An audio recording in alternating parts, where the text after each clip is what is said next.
Something's shifting in the world of sister wives, and this time, it's not quiet. Meri Brown has spent years being silenced, overlooked, and blamed. But the woman you're about to see? She's done playing nice. The tension with Kody has been building for seasons, and now it's finally starting to snap. For the first time, Meri isn't holding back. She's finding her voice, calling out the lies, and breaking free from the control that's kept her small. And trust me, when she speaks up, it's not just about Kody. It's about every woman who's ever been told to stay sweet and keep quiet. This isn't just another Sister Wives update. This is the beginning of Meri's comeback. And it all starts right now. Ever notice how fast fake stories spread online? Well, this one about Meri Brown takes the cake. So, here's the deal. Meri's about to get a few real lessons from Jen on how to stop being so nice to Kody. But before we roll the clip, we need to clear something up. There's this AI-generated Sister Wives channel floating around with about 10,000 subscribers that dropped a totally made-up video about Meri Brown. It's racked up over 500,000 views, and every bit of it is false. They claim Meri won a court case against Kody over Coyote Pass, except there was never a court case. No hearing, no filings, no trial, nothing. It simply didn't happen. But people keep bringing it up, and honestly, it's wild. These AI channels, with cartoonish thumbnails of Meri and headlines like "They went to court and won," are pure fiction. And it's not just that one. Another similar video claims Robin and Kody hired a nanny for $80,000 a year, also not true, and yet another says Kody owed over $100,000 in child support according to Christine. Again, never happened. Not even in her book. So yeah, watch out for these fake Sister Wives channels. They make it look legit, but trust me, there was no court case for Meri or Janelle when it comes to Coyote Pass. But here's where it gets good. Jen's about to give Meri a reality check she didn't see coming. Something interesting's coming up in this week's episode, and it's about to get spicy.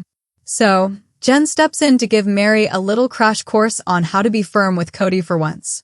Because let's be real, Meri can be strong and assertive when she wants to be, but around Kody, it's like all that confidence disappears.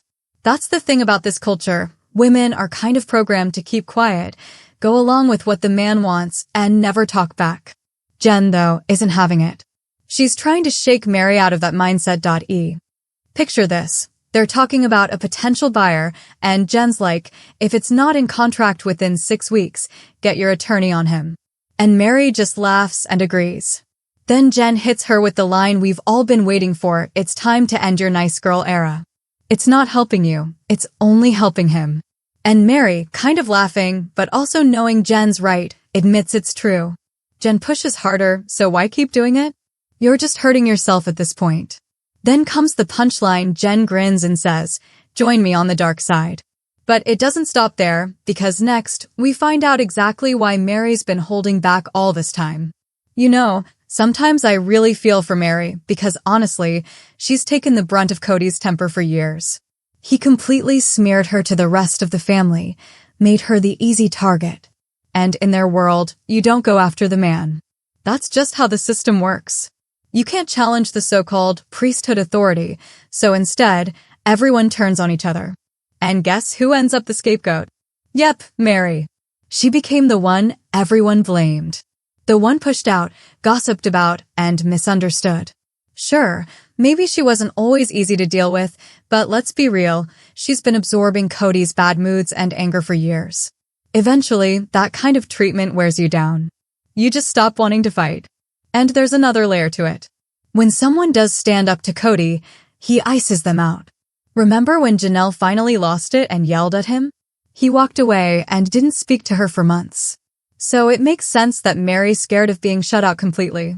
But then things take a funny turn. Jen decides to coach her through it. She's like, you've got to say what's in your head, the things you stop yourself from saying out loud. Then she makes Meri practice saying, you do not control me. At first it's awkward, but then Meri loosens up, you don't control me. Jen grins, less smile. Meri repeats it again, stronger this time. And just when it starts getting good, the energy between them shifts, and you can feel Meri finally starting to push back. You ever watch a breakup and just wait for that explosive moment that never comes? That was me with Meri and Kody. All season long, I kept expecting her to finally go off, to let years of frustration just burst out. But she never did. Not once. Through it all, she stayed calm. Even that tense picnic table scene, you remember, when Robin was hyperventilating and melting down, Meri sat there, steady as ever. No yelling, no tears, no drama. Just peace. And maybe that's because she's been over it for years. Still, a part of me can't help but think how satisfying it would have been to see her finally tell Kody off. After everything he said about her, all the humiliation, the name-calling, the way he made her look for years, she deserves that moment more than anyone. But deep down, I think Meri held back because she kept clinging to that tiny bit of hope. You know that feeling, when you're stuck in a toxic relationship and you keep waiting for the person to turn back into who they used to be. That's Meri.